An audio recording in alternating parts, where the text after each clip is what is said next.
जब ये प्रोक्योरमेंट का प्रोसेस कंप्लीट हो गया तो अब अगला स्टेप ये है कि जिस कंपनी को सबसे ज़्यादा मार्क्स मिले टेक्निकल एवेल्यूएशन में और जो सबसे सस्ती थी कंपनी, उसको कॉन्ट्रैक्ट अवार्ड हो गया।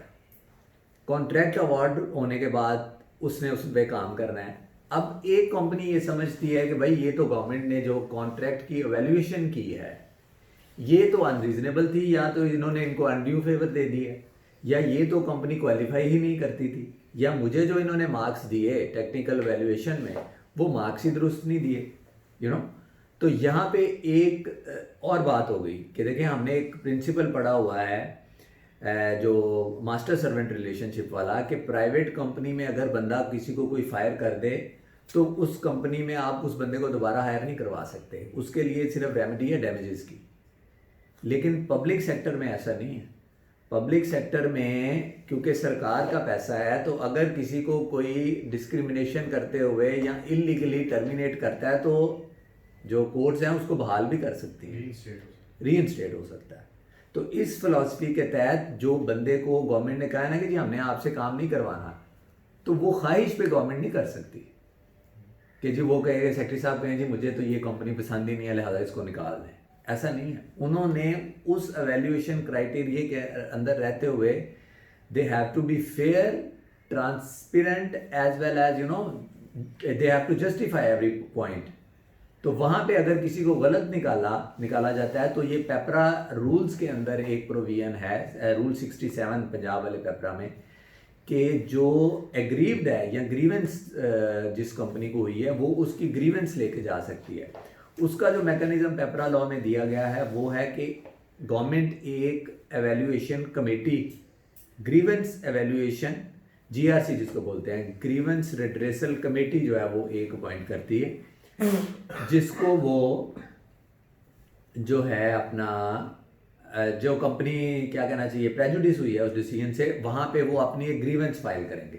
उस ग्रीवेंस पे वो कमेटी गवर्नमेंट को नोटिस करेगी, उससे जवाब मांगेगी कि जी आप बताएं कि आपने किस तरह जो है वो इनको आउस्टर किया है इसमें से। उस जवाब के बाद we represent either of the party and we also conduct hearing. वहाँ पे जाके हम हियरिंग करेंगे और सारे मतलब जो है वो लीगल एक कोजाई जुडिशियल टाइप प्रोसीडिंग्स होंगी, और उसके बाद वो जो कमेटी है वो एक फ़ैसला देगी। अगेन उस कमेटी ने सारे के सारे का जो असूल है they have to pass a speaking order, और उन्होंने पार्टीज़ को सुन के फैसला करना है। ये सारे इन असूलों के तहत एक फ़ैसला करेंगे। अब फिर अगर कोई company still if the A company is aggrieved by that decision, तो फिर वहाँ पे एक रिट लाया करती है। अपील क्योंकि लॉ में मौजूद नहीं है, तो वहाँ पे हम नॉर्मली जो है वो हाई कोर्ट में आर्टिकल 199 की रिट फाइल करते हैं, और रिट में वो फिर वो फैसला चैलेंज होता है। तो ये जो सारा प्रोसेस है ये बड़ा ही ट्रांसपेरेंसी भी होती है इसमें, और ये बड़ा फेयर होता है। तो इस तरह से फिर जो है वो बाज़-औक़ात ऐसा भी होता है कि अदालतें मतलब एक कंपनी को अगर किसी ने इलीगली किया तो वो फिर रिमांड करके गवर्नमेंट को कहते हैं कि इसको कंसीडर करें। नॉर्मली रिट की अपनी फिर मैंने जो है वो पहले आपको पिछले लेक्चर में बताया हुआ है कि वो कोई कोर्ट अपना decision by constitution they can not replace someone. The court can not declare कि पार्टी ए नहीं जीती तो अब बी जीत गई। तो बी को जितवाने के लिए भी वो फिर गवर्नमेंट को ही कहेंगे कि भाई ये जो पार्टी ए है इसकी हद तक जो आपने फैसला किया वी डिक्लेयर इट इलीगल। तो वहाँ पे फिर वो गवर्नमेंट को एक सॉर्ट ऑफ रिमांड या भेज देते हैं कि इसको दोबारा देखें और दोबारा एवेल्यूएशन कमेटी बैठे और दोबारा फिर इस पर फैसला करें। तो दिस इज़ द वे। और जहाँ तक काम है इसमें वकील क्या क्या काम करेंगे, तो देखें पेपरा लॉज और पेपरा rules, these are laws, we have to interpret, we have to tell government this you can do and this you can not do. तो सारे के सारा ये जो प्रोसेस फॉलो होता है, या गवर्नमेंट का इंटरनल वकील या लॉ ऑफिसर या एक्सटर्नल काउंसिल वो सारा प्रोसेस बताता है। फिर ये जो मैंने आपको सारे टेंडर डॉक्यूमेंट्स हैं ये सारे के सारे ऑनलाइन सैंपल मौजूद हैं, RFPs मौजूद हैं और एवेल्यूएशन किस तरह होगी कैसे नहीं होगी ये सारे कागज़ मौजूद हैं। लेकिन इनको अगेन जो है वो इनकी सारी ड्राफ्टिंग, इसकी रेलिवेंट मॉडिफिकेशन वो सारी की सारी लॉयर्स करते हैं। फिर यानी कि ये जितना भी सारा फ्रेमवर्क है इसमें कैसे करना है और क्यों करने वाला एस्पेक्ट सारा का सारा लॉयर्स के ज़िम्मे है।